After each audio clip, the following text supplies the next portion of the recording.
Praise the lord. Good morning. Hallelujah. આજની સવારની પ્રેમી સલામ. જય મસીહ કી.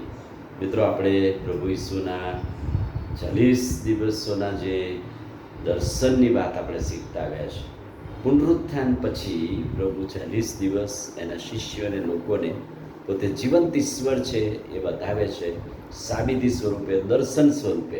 અને અહીંયા આપણે જોઈએ છે આજે લુકની લખેલી સુવાર્તા 24મો અધ્યાય અને 50મા વચનથી 52મું વચન, એટલે છે 53 સુધી. બેથાન્યાની સામે બહાર લઈ જઈને આશીર્વાદ આપીને પ્રભુ તેઓથી છૂટો પડ્યો અને આકાશમાં લઈ લેવામાં આવ્યો. 52 અને 53 વચન. તેનું ભજન કરીને તેઓ બહુ આનંદ કરતા યરૂશાલેમ પાછા આવ્યા. આ બહુ ગજબની વાત છે, દુઃખની વાત છે કે પ્રભુ કે ગુરુ અમારાથી વિદાય થાય છે અને કોઈની વિદાયગીરી આનંદ ના હોય, એમાં દુઃખ હોય. પ્રભુ હવે એમની મધ્યથી જતા રહે છે, પણ છતાંય શિષ્યોમાં આનંદ. એ કયો આનંદ?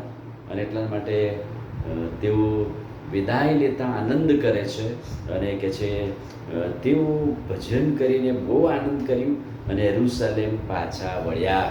અને એટલે અહીંયા તેઓએ ઈશ્વરનું ભજન કર્યું. વિદાય વખતે ઈશ્વરનું ભજન કર્યું. એટલે કે હવે પ્રભુથી અમે છૂટા પડીએ છીએ ત્યારે એમણે ઈશ્વરનું, જાણે કે આ છેલ્લું ભજન હોય પ્રભુ સાથે, પછી તો પવિત્ર આત્માના સામર્થ્યમાં તેઓ ઈશ્વરનું ભજન કરશે.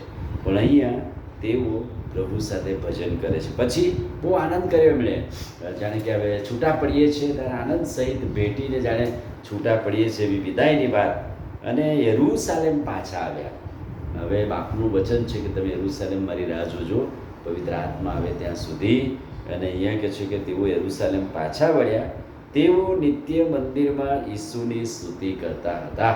એટલે કે પવિત્ર આત્મા આવ્યો ત્યાં સુધી 40 દિવસ તો પ્રભુ એમની સાથે હતા જ, પણ પછી જે 10 દિવસ એમણે શું કર્યું? 10 દિવસ પવિત્ર આત્માના સામર્થ્યમાં તેઓએ ઈશ્વરનું ભજન કર્યું, ઈશ્વરના મંદિરમાં ગયા, આનંદથી યહોવાની સેવા કરી. ઈસુની વિદાયમાં આનંદ. અને એ બહુ ગજબની વાત આજના વચનમાં લખેલું છે કે ઈસુની વિદાયમાં આનંદ શા માટે? એ વચનો આપણે જોઈશું આગામી દિવસોમાં કે ઈસુની વિદાયમાં આનંદ શા માટે. પણ વિદાય વખતે આ 4 બાબતો તેઓએ કરી. તેઓએ ઈશ્વરનું ભજન કર્યું, તેઓએ બહુ જ આનંદ કર્યો. ભજન તો કર્યું પણ ઈશ્વરમાં બહુ જ આનંદિત થયા. અને તેઓ યરૂશાલેમ પાછા વળ્યા.